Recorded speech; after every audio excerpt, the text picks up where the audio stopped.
Bueno, pues nuestro retiro es sobre la voluntad de Dios, la divina voluntad. Más adelante el Padre José Luis nos dará un tema sobre algo muy importante, la diferencia entre el hacer la voluntad de Dios y el vivir en ella. Es una diferencia que humanamente no la podemos imaginar, a menos de que el Señor voluntariamente haya querido hacer comprender eso. Este vivir en la divina voluntad, pues es lo que Jesús nos ha comunicado a través de una mística italiana, sierva de Dios, Luisa Picarreta. Quisiera hablar un poquitito de ella antes de introducirnos un poco más. Luisa, pues, una mujer italiana que nace en 1865, empieza a escuchar a Jesús desde los 9 años. A los 13 tiene su primera visión de Jesús y esa primera visión lo ve pues en su pasión. Ella está en su casa y escucha un alboroto afuera, está en un segundo piso y sale y ve una muchedumbre encolerizada, arrabiada, y llevan a un hombre y ese hombre reconoce Luisa que es Jesús. Jesús levanta su mirada hacia ella y le dice: alma, ayúdame. Entonces ella, pues teniendo 13 años, se espanta de aquello y se mete a su casa. Pero le duele tanto el corazón lo que vio y además le duele no haber hecho nada por Jesús más que correr. Y vuelve a salir y ya no encuentra nada. Pero a partir de allí el Señor empieza a manifestársele más seguido. Lo que pasa en los primeros años es que ella empieza a caer en un estado que su familia no entiende, porque de repente su cuerpo queda rígido. Y así puede pasar horas e incluso días, rígido incluso sin signos vitales. La familia pues se espanta, aquello parece ser muerte, pero pues resulta que no se muere. Entonces la llevan con médicos aquí, allá, y pues, ¿quién sabe qué tenga? Cuando está normal, es totalmente normal. Y el único modo como ella regresa de ese estado es cuando el sacerdote le hace la señal de la cruz, el sacerdote del pueblo. Entonces, pues la gente asume, pues el Padre es muy santo y la cura cada vez que le hace la señal de la cruz. Ella no decía para nada qué era lo que pasaba. Ella no decía que el Señor tomaba su alma, su espíritu, y la llevaba con Él. Algunas veces al cielo, algunas veces al purgatorio, incluso a otros lugares de la tierra, espiritualmente ayudar por medio de la oración o la reparación.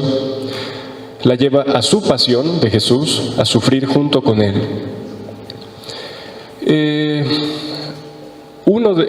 Ese sacerdote lo cambian y llega otro. Y ese otro se da cuenta de que lo que pasa con esta mujer, esta jovencita, es algo sobrenatural, no tiene explicación natural.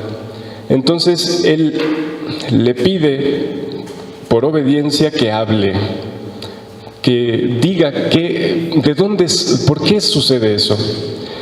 Y pues entonces ella empieza a contar, pues que ve a Jesús y que Jesús toma su alma y que la lleva. Ella hace esto solo bajo la presión de la obediencia. Ella tenía un horror de que la gente supiera que ella veía a Jesús. Ella decía: yo la más mala, y si alguien sabe que veo a Jesús, qué vergüenza. Este estado de Luisa empieza a suceder después todos los días. Más o menos a la 1 de la mañana llega Jesús y lleva su alma. Y después, por orden del arzobispo y con el permiso de la Santa Sede en aquel entonces, se empieza a celebrar la misa todos los días en su cuarto, cosa impensable en su tiempo y aún hoy difícil, que se celebre la misa para una persona en su habitación, porque ella estaba en cama, no por enfermedad, sino por ese estado en el que el Señor la hacía entrar y por la participación continua en los padecimientos de Jesús. Entonces, después otro confesor le pide que escriba todo lo que pasaba entre Jesús y ella. Primero, que haga una memoria de todo su pasado y lo escriba. Y después que escriba día a día lo que pasa entre Jesús y ella.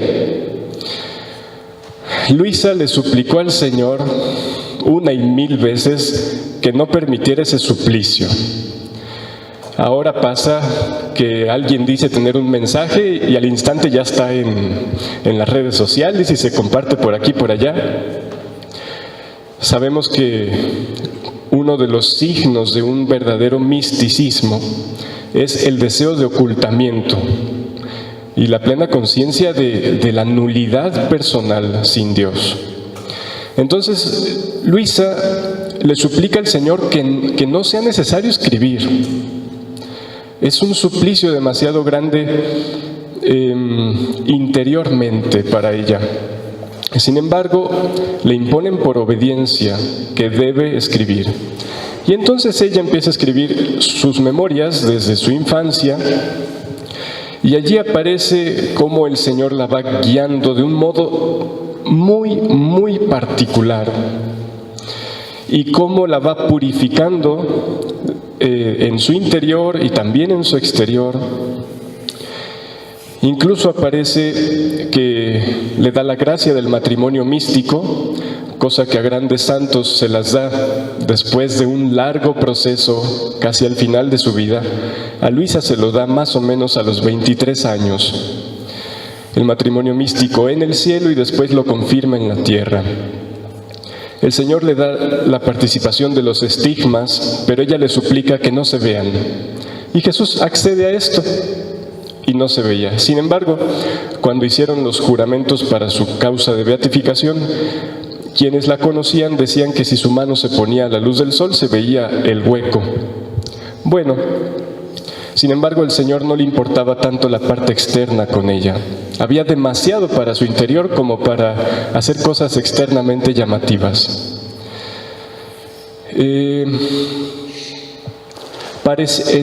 Ella llega a escribir 36 volúmenes. En ese tiempo en que ella escribía, conoció a un santo sacerdote llamado Aníbal María di Francia. Este sacerdote, fundador de 2 congregaciones, cercano al Papa de su tiempo, San Pío X, el obispo de ella le cuenta pues que tiene este caso curioso, extraño en su diócesis, y este sacerdote era conocido por su gran discernimiento y su mucha experiencia en la dirección de almas místicas. Él era director espiritual de la vidente de la Salet, de las apariciones de la Salet, además de fundador de esas 2 congregaciones. Entonces el padre va a verla y queda asombrado de la profundidad de la relación entre nuestro Señor y esta alma tan pequeña, tan sencilla. Surge una estrecha relación entre ella y él se convierte también en su confesor, creo que aproximadamente por 18 años, 17, 18 años, están en comunicación, y entonces el arzobispo le da plena autoridad sobre ella. Es santo, fue canonizado en 2004 por el Papa Juan Pablo II y sus últimos años los dedicó completamente a dar a conocer la divina voluntad. Específicamente, uno de los libros más conocidos de Luisa se lo debemos a San Aníbal. Es el libro de las 24 horas de la Pasión de Jesús. Hay gente que solo conoce este libro de Luisa y es un libro muy importante, sin embargo hay mucho más. Este libro, bueno, al ratito tendremos una plática específica sobre ese libro, pero se lo debemos a este hombre que le dijo: quiero que escriba el modo como usted medita y participa de la pasión de nuestro Señor. Entonces ella lo escribe y él lo publica, y lo publica bajo su nombre, aunque en la introducción dice: debo decir que este libro no lo escribí yo, sino que lo obtuve después de mucho insistir de un alma muy favorecida de Dios. Y bueno, este San Aníbal además era censor eclesiástico de 3 diócesis. Entonces él se dio a la labor de revisar todos los escritos de esta mujer, de Luisa. Ella pensaba que esos escritos eran solamente su diario. Jamás se imaginó que serían publicados. A quien se le ocurrió publicarlos fue precisamente a San Aníbal María de Francia. Ella nuevamente le suplica al Señor que al Padre se le pase aquella ocurrencia, pero Jesús le dice pues que no es ocurrencia del Padre, sino que precisamente Él lo quiere, y Él se lo inspiró al Padre. San Aníbal, conociendo el dolor que a ella le causaba escribir, sobre todo cosas muy íntimas con nuestro Señor, se da cuenta de que ella era propensa a omitir muchas cosas, de hecho las más interesantes, por así decir, por vergüenza. Entonces San Aníbal, valorando bien la profundidad de lo que Jesús le manifiesta, le pone esta obediencia: si usted omite una palabra de lo que Jesús le dice, eso es pecado mortal para usted. Entonces para ella fue algo tremendo esto, pero pues desde luego ella lo que menos quería era ofender al Señor, entonces se adentró en no omitir ni una palabra. San Aníbal, les digo, se puso a revisar todos los volúmenes, porque él la conoció cuando ya llevaba varios escritos. Fueron 36 volúmenes. San Aníbal se pone a revisar y como censor eclesiástico da su nihil obstat, nada en contra. Y del arzobispo, con quien tenía plena confianza, obtiene el imprimatur. Así que estos volúmenes del Libro de Cielo, al menos los que alcanzó a leer San Aníbal, que fue del 1 al 19, tienen el nihil obstat de un santo y el imprimatur del arzobispo. Creo que en su tiempo sería Carmelo Casati, creo, no recuerdo bien. Bueno, San Aníbal pues dedicó sus últimos años a dar a conocer este vivir en la divina voluntad. Más adelante veremos escritos personales de él, de lo que él comprendió de la divina voluntad, de esta doctrina. Ayer hablábamos un poco de manifestaciones de la voluntad de Dios, y el Padre Jesús en misa nos decía muy acertadamente que la primera manifestación adextra de la voluntad de Dios es la creación. Y efectivamente Jesús habla de esto muchísimo, como la primera obra adextra de Dios. El primer fiat, hágase la luz. Así comienza Dios la creación y así la cumple, con solo su palabra y su voluntad que se expresa en su palabra creante. Y en eso está todo el poder, la sabiduría y el amor necesarios para la creación del universo y del hombre, obra maestra de Dios. Y como bien nos decía, pues la voluntad de Dios se ha seguido manifestando en los patriarcas, en los profetas, obviamente en Moisés, y llega a su plenitud con la encarnación, como perfectamente nos ha dicho. Jesús es la única palabra eterna del Padre, y habiéndose encarnado, como bien decía San Juan de la Cruz, Dios no tiene nada más que decir, porque en esta palabra lo ha dicho todo. El Catecismo de la Iglesia nos dice en el número 66, la economía cristiana, es decir, estos bienes que Dios da al hombre, como alianza nueva y definitiva, no cesará, y no hay que esperar ya ninguna revelación pública antes de la gloriosa manifestación de nuestro Señor Jesucristo. Aunque cita del catecismo, también es de la Constitución dogmática Dei Verbum. Sin embargo, continúa el catecismo, aunque la revelación esté acabada, no está completamente explicitada. Corresponderá a la fe cristiana comprender gradualmente todo su contenido en el transcurso de los siglos. Sabemos, la revelación no son solo un conjunto de verdades, sino que es una persona. La revelación de Dios es Jesús. Jesús, persona divina, hecho hombre, con sus dos naturalezas. Pues esa revelación que está acabada, porque habiéndose encarnado ya no hay nada más que encarnar, sin embargo es insondable en los misterios que contiene. No hay nada que añadir a la persona de Jesús. Él es todo, como Dios y como hombre. Pero sí hay mucho que añadir a nuestra comprensión de la persona de Jesús. Porque es una persona divina inagotable, que incluso la eternidad no bastaría para terminar de comprender el misterio tan solo de la encarnación. Ya no digamos el misterio de la Trinidad. Entonces, San Pablo algún día nos dice esto. En la carta a los Efesios 2, del 4 al 7. Dios, rico en misericordia, por el grande amor con que nos amó, estando muertos a causa de nuestros delitos, nos vivificó juntamente con Cristo. Por gracia habéis sido salvados, y con Él nos resucitó y nos hizo sentar en los cielos en Cristo, a fin de mostrar en los siglos venideros la sobreabundante riqueza de su gracia, por su bondad para con nosotros en Cristo Jesús.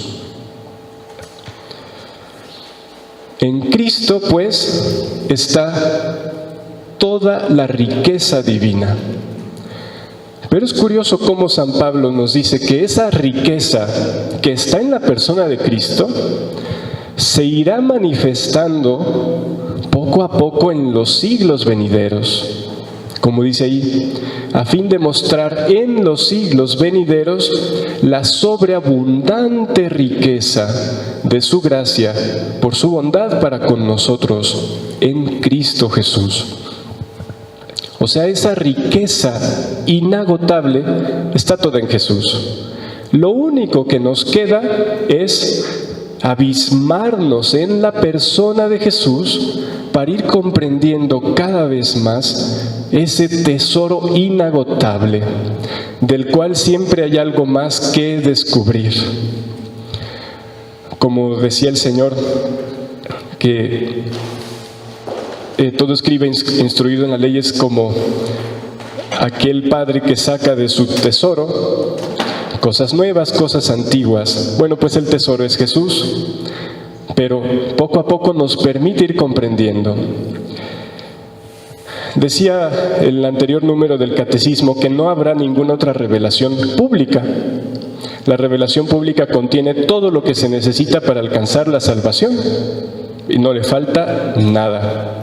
Sin embargo, para adentrarnos en una mayor y mejor vivencia, el Señor puede dar ayudas y gracias particulares por medio de la revelación privada, que no tienen por intención añadir al depósito de la fe, sino explicarlo.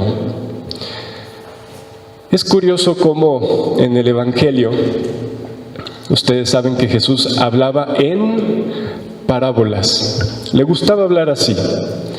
Y hay un pasajito que dice, a ellos les hablaba solo en parábolas, pero en privado les explicaba todo. Pues pareciera que a lo largo de la historia de la Iglesia, el Señor le gusta hacer eso. En general, darnos contenidos, pero no siempre explicarlos más que en modo privado. Hay revelaciones privadas que han hecho demasiado bien a la Iglesia.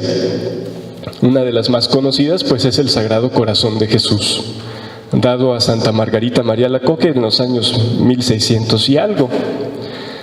¿Esta revelación añade algo al depósito de la fe? No. Sabemos que Jesús tenía un corazón. Simplemente por medio de la revelación privada a Santa Margarita nos abre el abismo de comprender lo que contiene ese corazón. El amor inagotable para poder nosotros confiar más en él. Luego, una revelación privada reciente, pues es Santa Faustina Kowalska con la Divina Misericordia.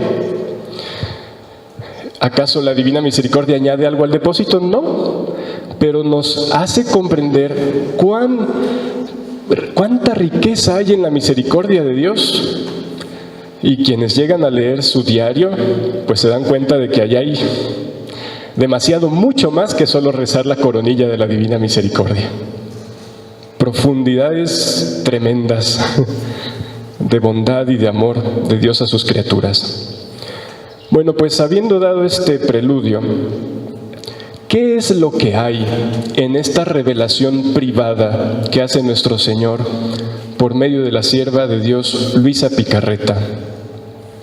¿Qué hay de nuevo? No hay verdades que se añadan al depósito de la fe, pero sí hay explicaciones que por medios humanos no se habrían podido alcanzar. Cuando Luisa estaba escribiendo el volumen 11 de los 36, fue un volumen que tardó muchos años en escribir. Allí, hasta antes de allí, ella pensaba, y al igual sus confesores, que la misión personal que el Señor tenía para esta alma era el de ser un alma víctima. ¿Qué entendemos por un alma víctima? Almas que con mucha generosidad aceptan la propuesta que el Señor les hace de unirse de un modo muy íntimo a la pasión del Señor. Como decía San Pablo, completo en mi carne lo que falta a la pasión del Señor. ¿Y qué le falta a la pasión del Señor? De su parte, nada. Lo que hace falta es nuestra vivencia de ella, porque es un cuerpo místico en el cual los miembros deben alcanzar, como dice acá San Pablo, en la carta a los Efesios 4:12, construyan el cuerpo de Cristo hasta que todos lleguemos a estar unidos en la fe y en el conocimiento del Hijo de Dios, y lleguemos a ser hombres perfectos, que alcancemos en todas sus dimensiones la plenitud de Cristo. O sea, en el deseo divino está que los miembros del cuerpo alcancen en lo posible, en todas sus dimensiones, la plenitud de la cabeza. Por nuestra limitación, no tanto por nuestra limitación, sino simplemente por nuestra voluntad humana rebelde, ese crecimiento de nosotros como miembros se ve limitado. Y bueno, pues aquellos miembros que alcanzan en mayor plenitud ese crecimiento son lo que veneramos como los santos. Bueno, pues algunas almas en particular aceptan esa propuesta divina de crecer y asemejarse lo más posible en la pasión del Señor. Y bueno, pues uno de los ejemplos más conocidos y recientes es el Padre Pío, tan conocido con sus estigmas, San Francisco de Asís, Santa Catalina de Siena. Bueno, pues en el caso de Luisa, parecía que por allí iba su camino, ser un alma víctima que participa continuamente de los padecimientos del Señor. En esos volúmenes del 1 al 10, de por sí, ya hay muchísima riqueza, muchísima profundidad. El Señor le habla de participarle no solo sus sufrimientos físicos, sino sus sufrimientos interiores, lo que Jesús sufría en su alma. Por si esto fuera poco, pues, a partir del volumen 11, Jesús empieza a sorprender con algo novedoso. Para ella no solo intenta hacerla un alma víctima más, sino que por medio de ella desea explicar qué es ese hacer la voluntad de Dios como se hace en el cielo. Jesús le explica a Luisa que la única oración que él quiso dejar a la iglesia para que fuera rezada es ese, el Padre Nuestro. Cuando quieran orar, digan Padre Nuestro, y desarrolla el Padre Nuestro, cuya versión más completa está en el Evangelio de San Mateo. Y allí dice: hágase tu voluntad en la tierra como en el cielo. Cuando nosotros en español lo escuchamos, solemos interpretar solamente: hagas tu voluntad pues en la tierra como se hace en el cielo y en todo lugar, o sea, que se haga en todas partes. Sin embargo, si nos ayudamos de las demás traducciones del Padre Nuestro, en italiano, en inglés, en latín, vemos que no se trata solo de que la voluntad de Dios se haga en todas partes, sino que se enfoca en el modo. En italiano, sia fatta la tua volontà come in cielo, così in terra. Como en el cielo, así en la tierra. En latín, fiat voluntas tua, sicut in cielo et in terra. Nuevamente, como en el cielo, así en la tierra. Incluso en inglés, thy will be done on earth as it is in heaven.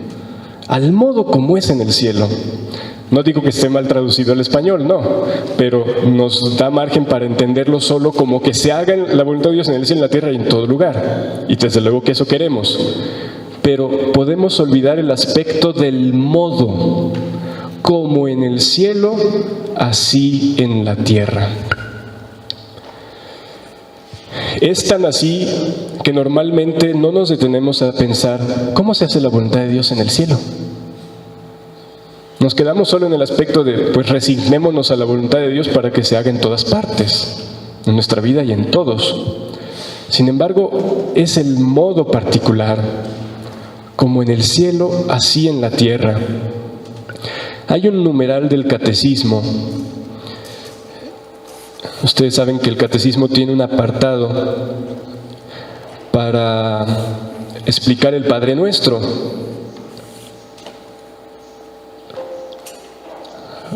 No me permitió abrirlo.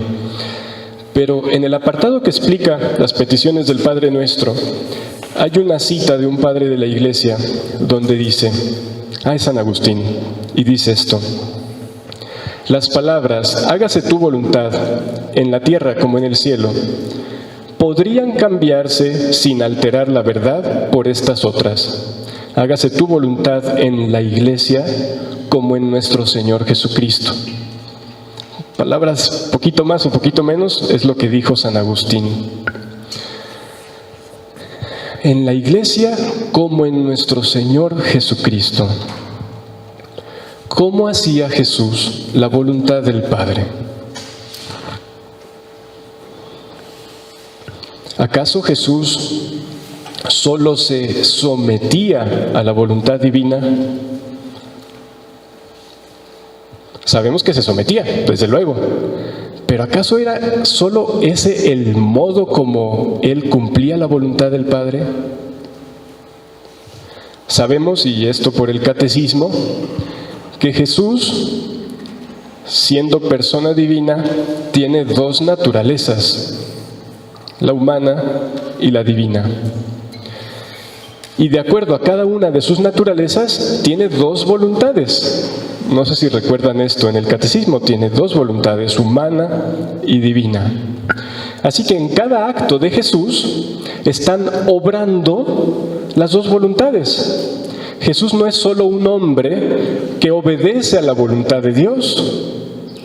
Jesús es un hombre Dios que como hombre obedece y como Dios obra junto con la voluntad del Padre. Al ratito el Padre José Luis nos explicará un poco más esto. Entonces, en estos volúmenes, sobre todo del 11 en delante, el Señor se abisma en explicar cómo era ese grado de fusión, de compenetración de su voluntad humana con la voluntad divina. Quisiera leer un trocito del Papa Benedicto.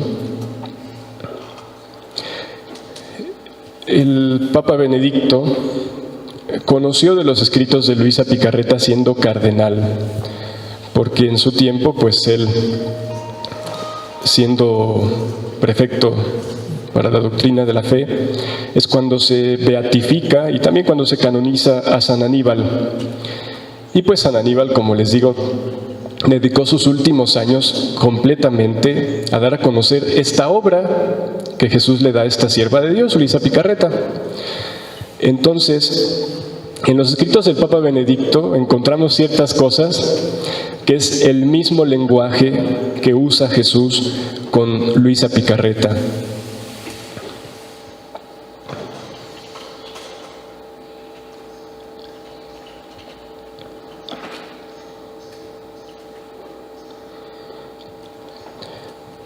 Está en el libro Jesús de Nazaret y dice esto: la voluntad del Hijo es una sola cosa con la voluntad del Padre. O sea, como persona divina, tiene una misma voluntad con el Padre. Este es un motivo recurrente en los evangelios. El Evangelio de Juan pone de relieve con especial énfasis que Jesús concuerda totalmente con la voluntad del Padre.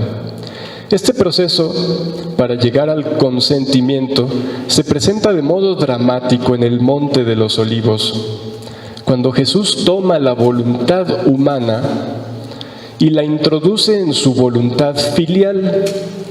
Sí habla de la voluntad suya propia de hombre, pero sobre todo de la voluntad de la humanidad, de la cual Él es el primogénito y la cabeza. Y de esta manera la incluye, la voluntad humana, dentro de la unidad de voluntad con el Padre. Aquí es donde habría que situar la tercera petición del Padre Nuestro. En ella pedimos que se cumpla en nosotros el drama del Monte de los Olivos, la lucha interna de toda la vida y la obra de Jesús. Pedimos que, unidos a Él, el Hijo, consintamos con la voluntad del Padre y seamos así hijos también nosotros en la unidad de voluntad, que se hace unidad de conocimiento. Pero ¿qué entendemos por voluntad? Solemos quedarnos en el aspecto de voluntades, lo que una persona quiere. Sin embargo, San Agustín en su libro Confesiones ya había dicho esto: la voluntad y el poder de Dios son el mismo Dios. O sea, Dios no es que tenga voluntad, Dios es voluntad. Y esa única voluntad vive y obra por igual en las tres divinas personas. También dice San Agustín, la voluntad de Dios pertenece a su misma sustancia.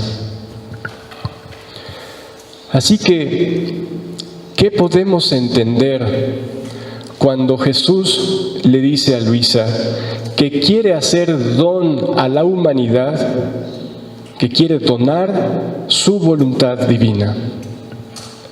No es solo que quiere que la humanidad sea más obediente, sino que nos está dando aquello que es la fuente de la misma vida divina.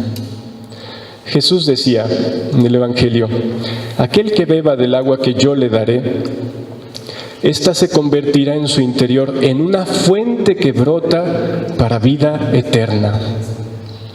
Una fuente de la cual brota y se desarrolla vida de tipo eterna, o sea, vida divina. Entonces, hágase tu voluntad en la tierra como en el cielo. Jesús le dice, sin más ni menos, a Luisa: dejé a mi iglesia pidiendo durante estos 2000 años esto: hágase la voluntad del Padre en la tierra como se hace en el cielo. Pero no expliqué el modo, porque no era el tiempo de que se cumpliera.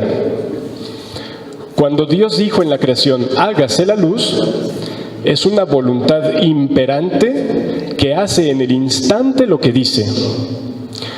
Cuando en la obra de la redención, que comienza con otro fiat, fiates, hágase en latín, la obra de la redención comienza con el fiat de María, que se une al fiat de Dios. Y es esta aceptación de parte de María de un designio y decreto eterno. Sin embargo, el tercer fiat, Jesús le habla de que son 3 fiat: la creación, la redención y la santificación. El tercer fiat, Jesús lo expresa en el Padre Nuestro, pero lo expresa de un modo suplicante. Cuando Jesús dice el Padre Nuestro, no está dando una orden, no le está dando una orden a Dios Padre, sino que está haciendo una súplica. Siendo una súplica del Hijo de Dios, pues tiene respuesta. Gracias, Padre, porque tú siempre me escuchas. Pero el carácter de súplica implica que tiene un plazo de cumplimiento. Hágase tu voluntad en la tierra como se hace en el cielo. La súplica de Jesús, y que Él quiere que sea la súplica de toda la iglesia. Pues de lo que habla Jesús con Luisa es de que es en este tiempo preciso en el que Él quiere, el Padre, el Hijo y el Espíritu Santo, quieren dar cumplimiento a esta súplica que encierra todas las demás súplicas de Jesús.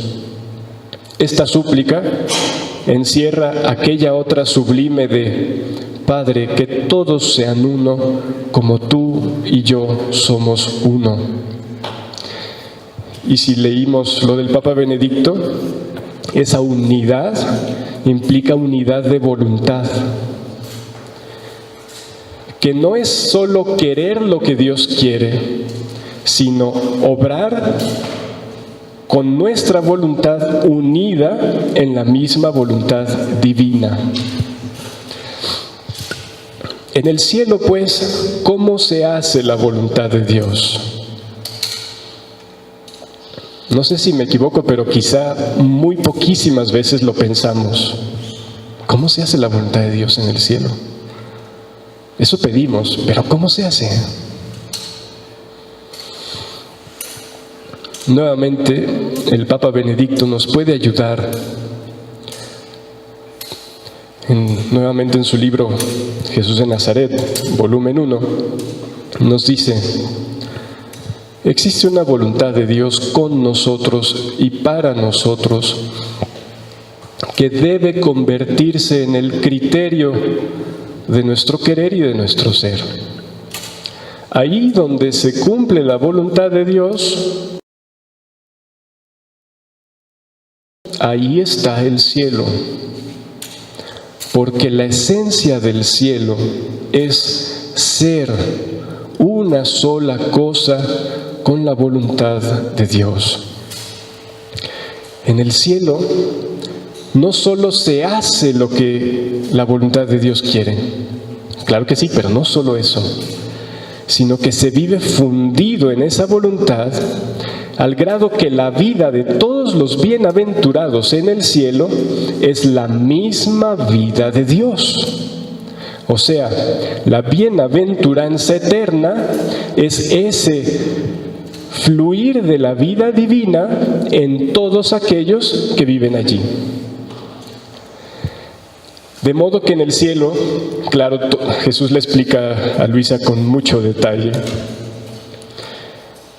cómo, obviamente en el cielo todos tienen su voluntad personal, porque la voluntad es parte intrínseca de nuestra esencia y Dios no está interesado ni en quitárnosla ni en abolirla, porque precisamente el tener voluntad es lo que más nos asemeja con el Creador y lo que nos habilita para amar. Bueno, pues en el cielo las voluntades de todos, por el grado de conocimiento de Dios, está perfectamente fundida en la voluntad de Dios, al grado que pasa esto que dice el Papa Benedicto: la esencia del cielo es ser una sola cosa con la voluntad de Dios. Ser una sola cosa con la voluntad de Dios.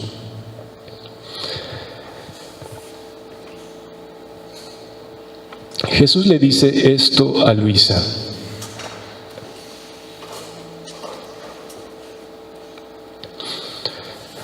Mi voluntad contiene todo mi ser, y quien en sí la posee, me posee a mí más que si tuviera mi continua presencia.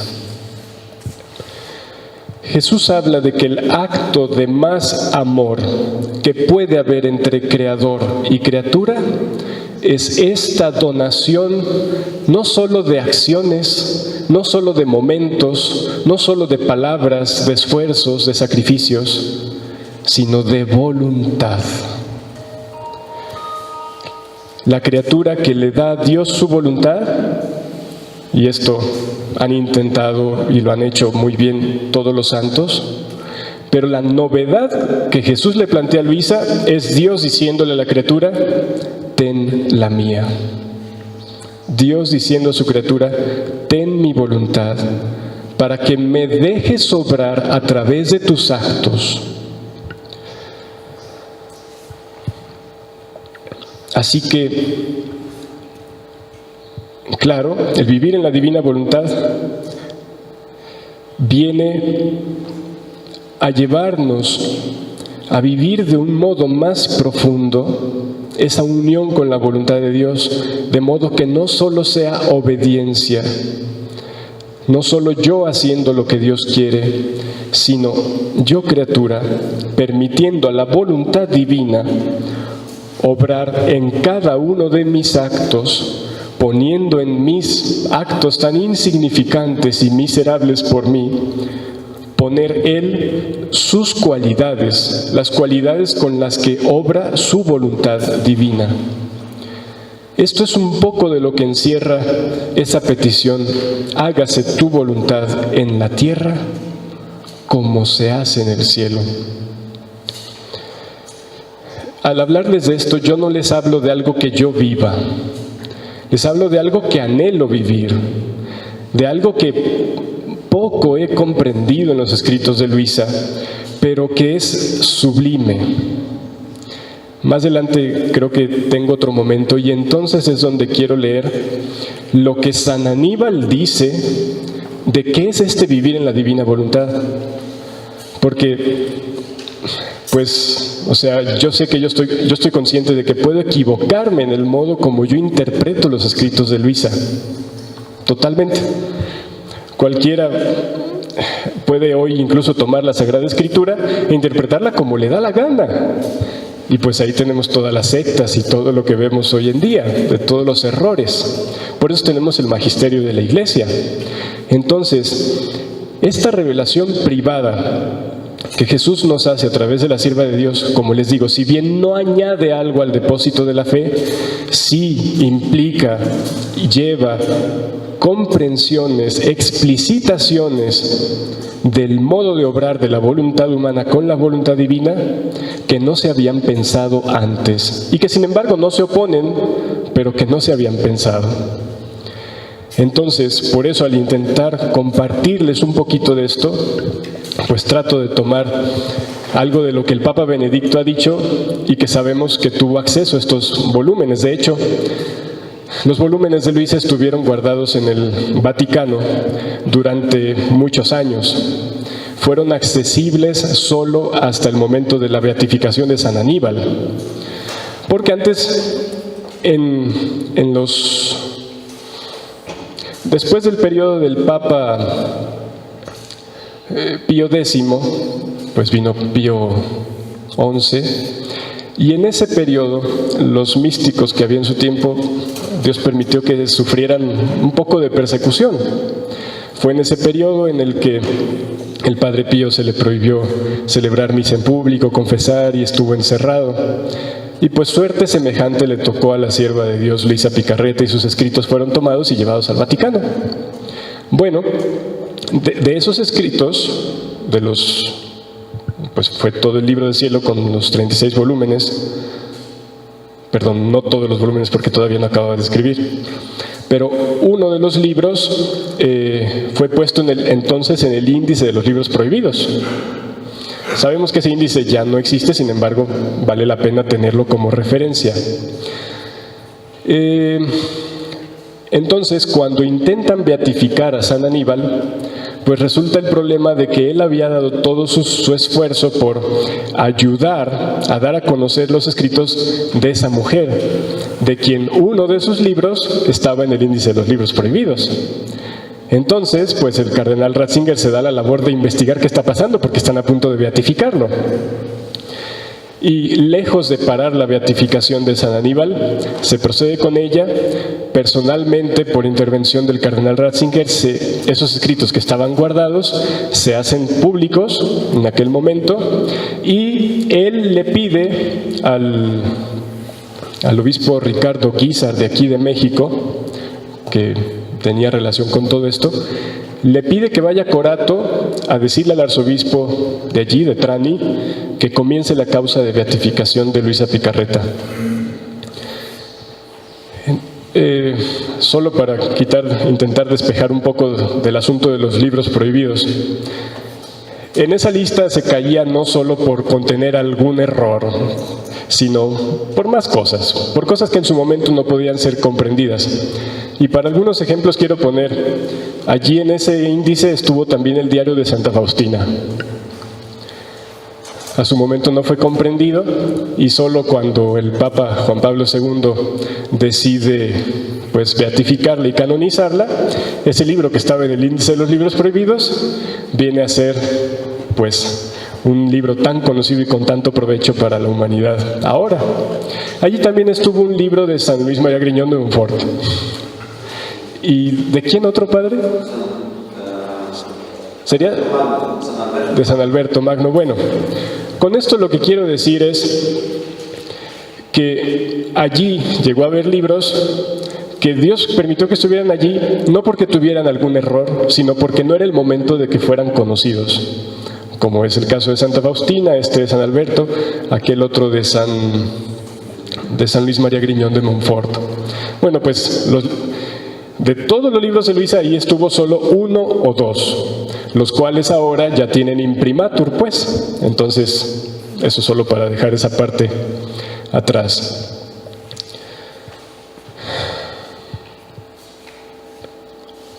¿Cómo andamos de tiempo?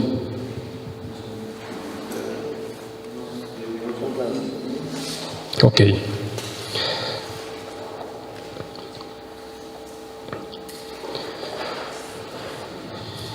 Mejor lo leemos al ratito. Entre las muchas cosas que Jesús habla con Luisa, le habla del modo como el hombre fue creado y el propósito para el que fue creado. Quizá de esto sería bueno hablar un poco más adelante, pero en principio podemos decir cómo era la vida del hombre antes del pecado original. No hay mucho conocimiento de ello. En el Concilio de Trento, que ustedes saben fue la respuesta de la Iglesia Católica ante la reforma de Lutero, este concilio que duró varios años, se hizo pues una profundización y revisión de todas las doctrinas de la Iglesia Católica y una defensa de la tradición. Bueno, pues al revisar todos los temas de la fe, los padres del concilio analizaron también el punto del estado original de Adán. Y pues podían enumerar algunos de los dones sobrenaturales o preternaturales que Adán poseía, como la ciencia infusa, la inmortalidad, porque la muerte es consecuencia del pecado, entre otros más. Pero en algún punto uno de los padres conciliares dice esto: admitámoslo, no sabemos en qué consistía el estado original. Sabemos algunas de las cualidades que tenía Adán antes, pero no sabemos en qué consistía el estado original. Pues eso que no se sabía, de eso Jesús le habla mucho a Luisa Picarreta. ¿Cómo vivía el hombre antes de romper la voluntad humana con la voluntad divina? Jesús habla maravillas, hay trozos bellísimos sobre la belleza de la relación del hombre con Dios cuando no había la ruptura. Ruptura que solo la encarnación de un Dios era capaz de reparar. Jesús le explica muchísimo sobre por qué era necesario que fuera la misma persona divina quien reparara ese daño. Entre las muchas cosas que Jesús le explica a Luisa es que el hombre fue creado con su naturaleza humana y que incluye la voluntad humana, pero al darle el aliento divino, Dios infundió en él también su propia voluntad divina y su vida divina. De modo que el hombre, siendo a imagen de Dios, pudiera obrar en semejanza con Dios, que no es solo tratar de imitar externamente como Dios hace, sino obrar con los mismos modos divinos con los que Dios obra. El catecismo nos dice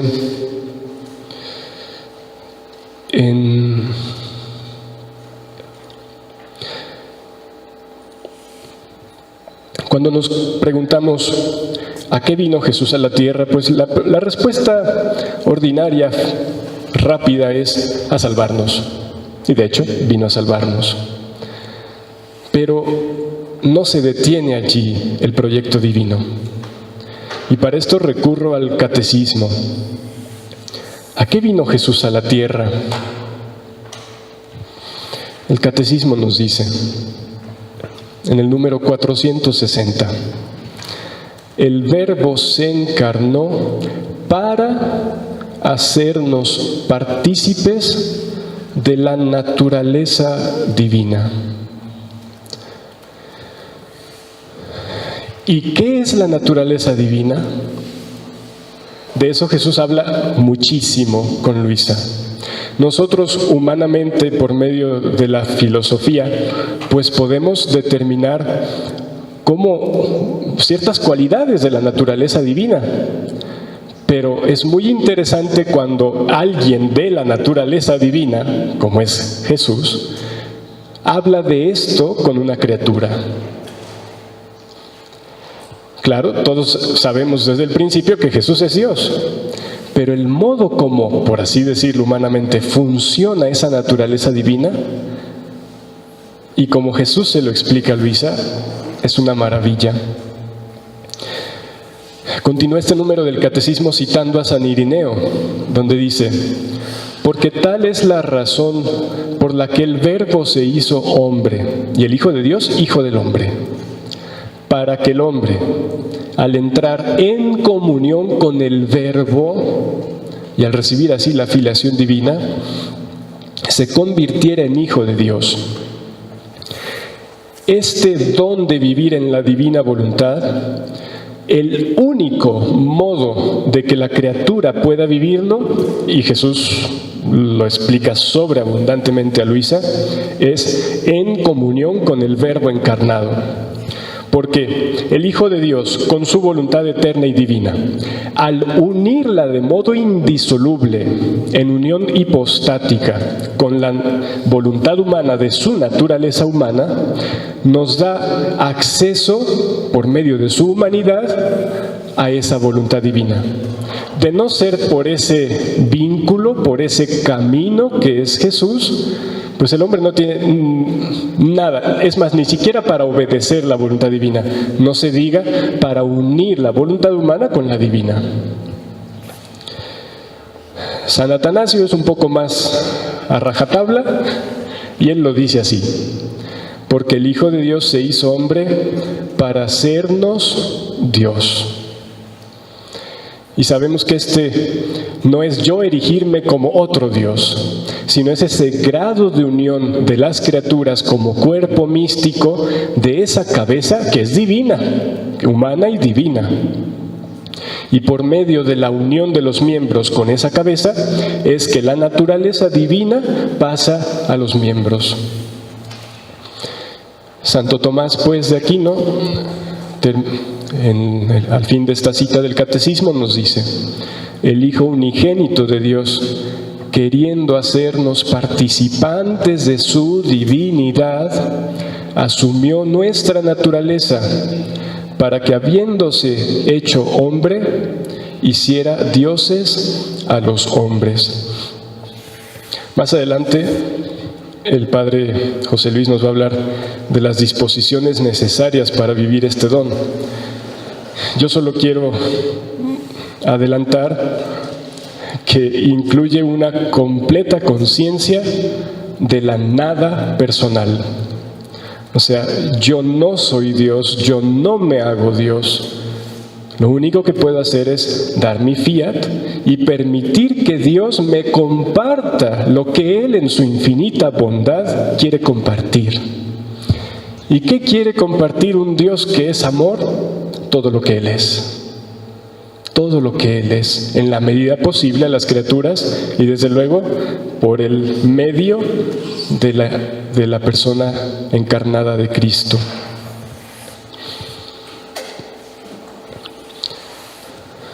Volviendo a la cuestión de Adán y Eva, el Catecismo nos dice en el 375, Adán y Eva fueron constituidos en un estado de santidad y de justicia original. Esta gracia de la santidad original era una participación de la vida divina. Eso es lo que sabemos por magisterio.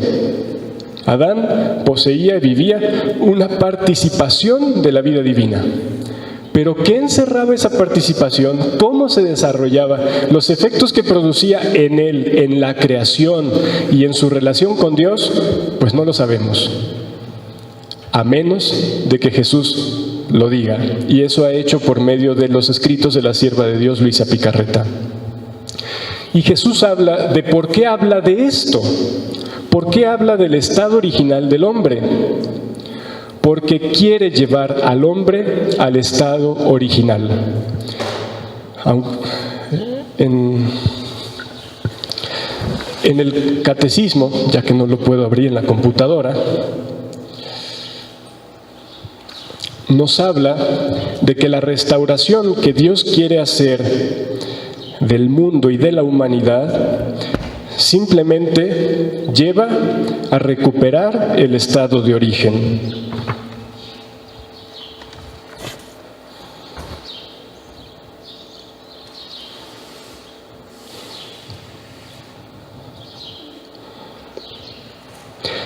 Y esto nos lo había dicho ya San Irineo, es el número 1047 del Catecismo, donde dice: el universo visible también está destinado a ser transformado, restaurado a su primitivo estado.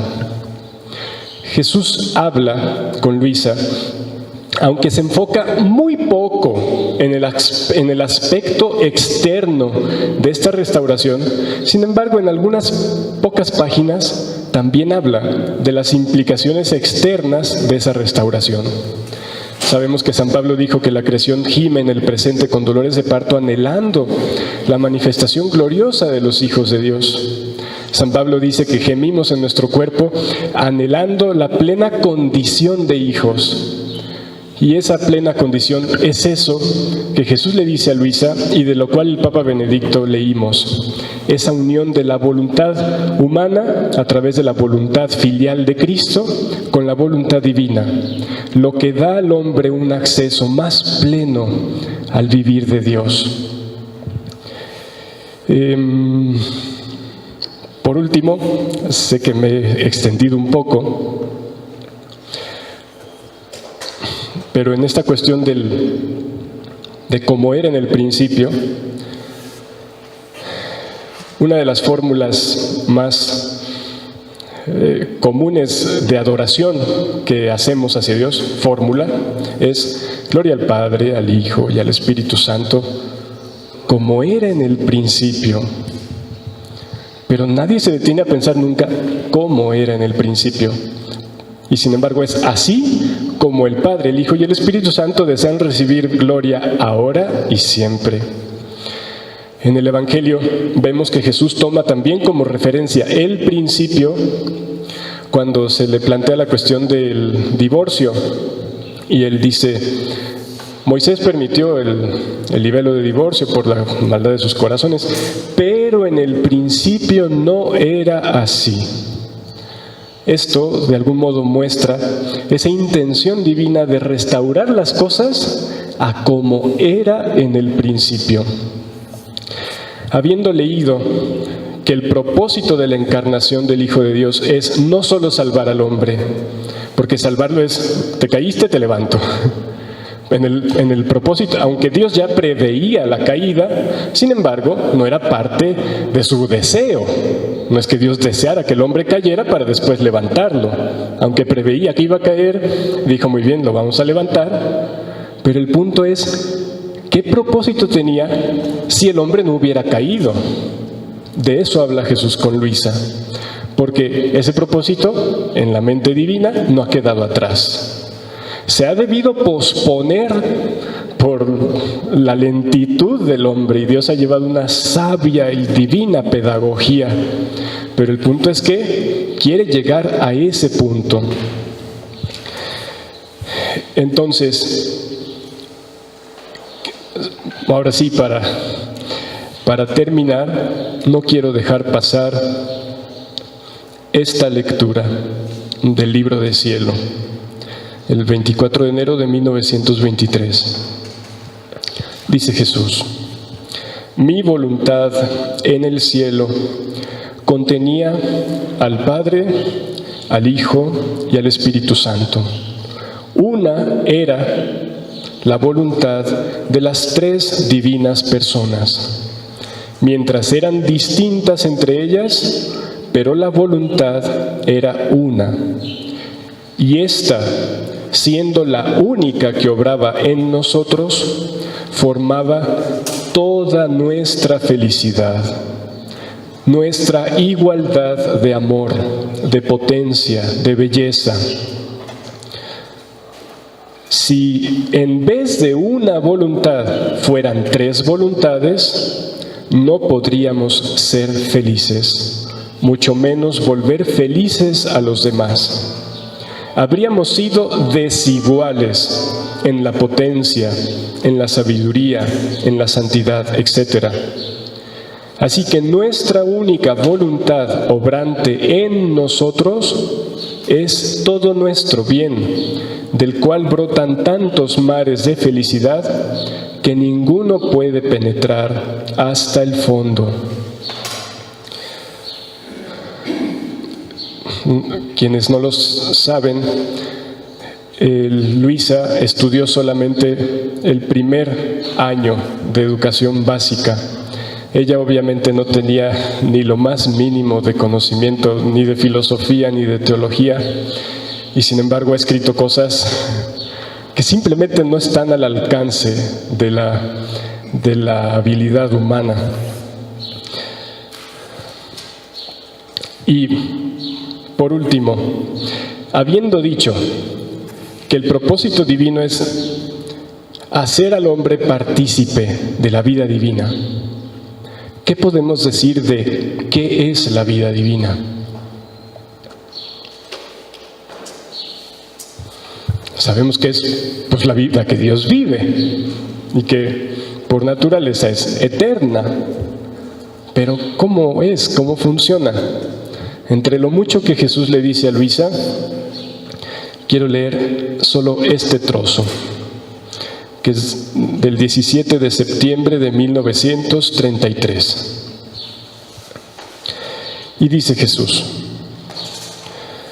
así como la vida humana tiene su vida, sus miembros distintos, sus cualidades, así nuestro Ser Supremo tiene sus cualidades purísimas, no materiales, porque en nosotros, en la Trinidad, no existe materia que forme nuestra vida. Así que unidas juntas, santidad, potencia, amor, luz, bondad, sabiduría, omnividencia de todo, inmensidad, etc., forman nuestra vida divina. O sea, los atributos divinos, que están todos unidos en la misma sustancia divina, forman la vida divina. Y dice Jesús: pero ¿quién constituye el movimiento? ¿Quién regula? ¿Quién desarrolla con un movimiento incesante y eterno todas nuestras cualidades divinas? Nuestra voluntad. Ella es el motor, la dirigente que da a cada una de nuestras cualidades la vida obrante. Así que si no fuese por nuestra voluntad, nuestra potencia estaría sin ejercicio, nuestro amor sin amar, y así de todo lo demás, lo cual no es posible. Sabemos que los atributos de Dios no están sujetos a estar en stand-by, están siempre en acto. Pero el acto de todos esos atributos es precisamente la voluntad divina obrante en todos ellos.